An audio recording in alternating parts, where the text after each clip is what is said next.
पवन भैया और खेसारी भैया दोनों एक हो चुके हैं। जी हाँ, लखनऊ प्रोग्राम में जिसमें रवि किशन भैया जी ने दोनों भाई को एक कर दिए हैं।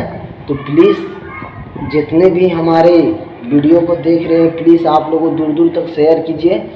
जैसे कि आप लोगों देखिए, बहुत इसके बारे में बहुत ही इन दिनों विवाद हो गया था पूरा भोजपुरी में। क्या से क्या हो गया था, कुछ समझ में नहीं आ रहा था।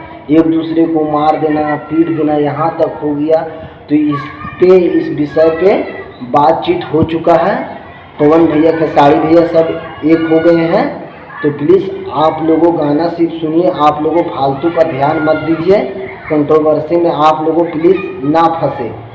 जी हाँ, जैसे कि आप लोगों हमारे स्क्रीन पर कुछ तस्वीर देख सकते हैं। तो प्लीज़ भैया आप लोगों एक दूसरे को फैन में झगड़ा ना करें तो ज़्यादा बेहतर होगा। अखिलेश कश्यप और विवेक भैया मैनेजर खेसारी लाल का सब लखनऊ में गए, एक कमरे में बैठ के बातचीत हुआ है। इन दिनों देखिए तस्वीर अभी वायरल भी चल रहा है। तो प्लीज़ भैया आप लोगों भी एक जाति पाति पे ना बांटे, सिर्फ गाना सुनिए। पवन भैया का आ रहा तो गाना सुनिए, खेसारी भैया का आ रहा गाना सुनिए, गुंजन भैया के आ रहा गाना सुनिए, रितेश भैया को आ रहा गाना